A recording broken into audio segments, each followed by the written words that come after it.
क्या पश्चिम एशिया में चल रही जंग में न्यूक्लियर ट्रिगर ऑन हो गया है? क्या हिरोशिमा बॉम्बिंग और नागासाकी जैसी तबाही की तस्वीर दुनिया एक बार फिर देखने वाली है? सवाल इसलिए ये उठ रहे हैं क्योंकि अमेरिका इजराइल बनाम ईरान की जंग अब सीधे न्यूक्लियर साइट्स की तक पहुंच चुकी है। रिपोर्ट आपको दिखा रहे हैं।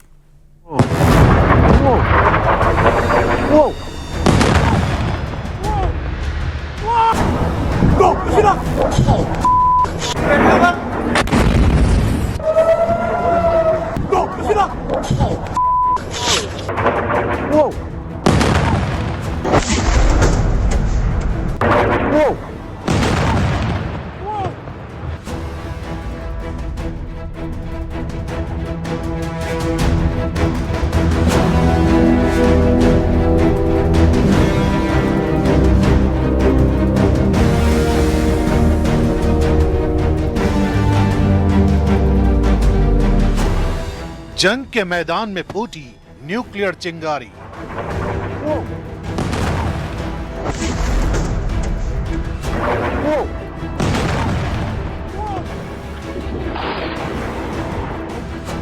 इजराइल के डिमोना पर ईरान का अटैक।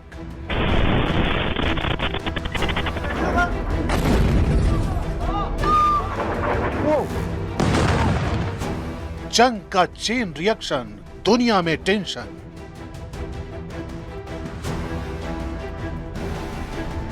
21 मार्च की शाम जब ईरान से दागी गई बैलिस्टिक मिसाइलें इजराइल के दक्षिणी शहर डिमोना और अराद की ओर बढ़ी, तब सिर्फ एक हमला नहीं हुआ बल्कि एक मैसेज दिया गया।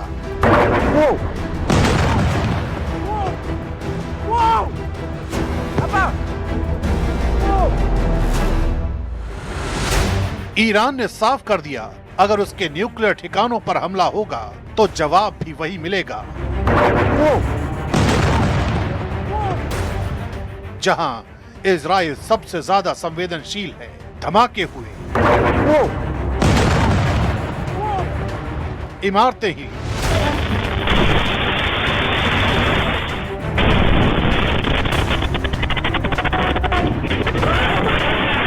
और लोगों में दहशत फैल गई।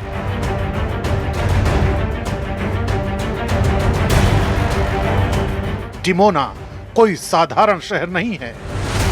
यहीं मौजूद है Shimon Peres Negev nuclear research centre, Israel के गुप्त परमाणु कार्यक्रम का दिल। यही वो जगह है जहां प्लूटोनियम उत्पादन और न्यूक्लियर रिसर्च होती है। हालांकि मिसाइलें इस हाई सिक्योरिटी फैसिलिटी के कोर तक नहीं पहुंच पाई, लेकिन इस हमले में 200 से ज्यादा लोगों की मौत का दावा किया जा रहा है।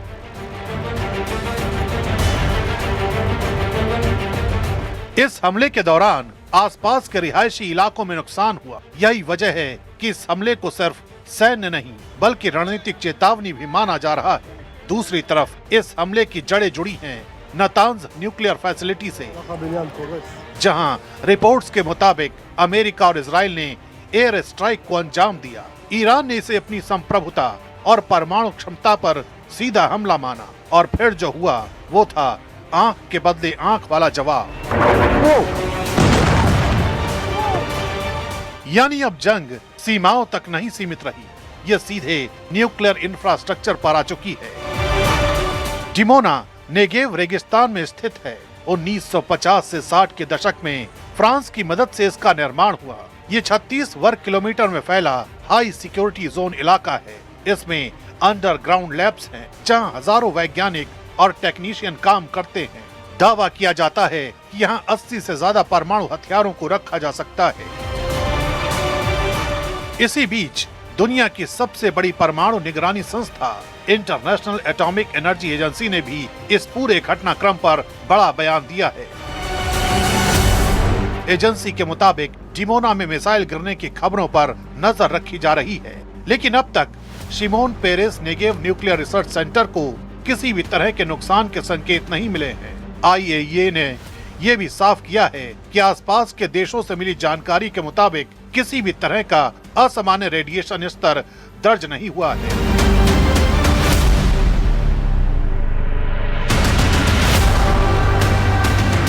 एजेंसी लगातार हालात पर नजर बनाए हुए है। IAEA के director general Rafael Mariano Grossi ने सभी पक्षों को चेतावनी देते हुए कहा है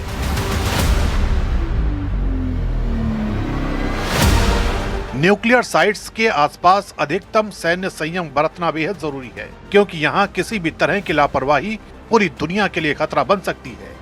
सबसे बड़ा सवाल, क्या दुनिया न्यूक्लियर युद्ध की तरफ बढ़ रही है?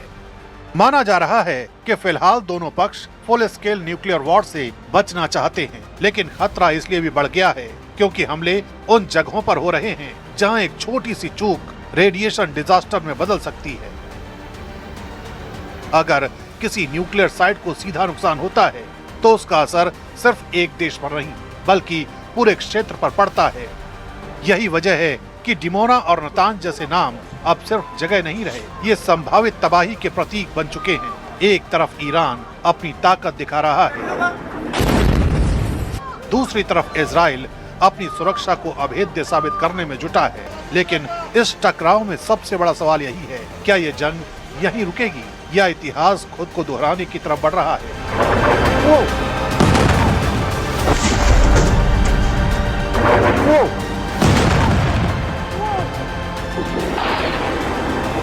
क्योंकि अगर न्यूक्लियर ट्रिगर सच में ऑन हुआ तो अगली कहानी सिर्फ जंग की नहीं बल्कि अस्तित्व की होगी।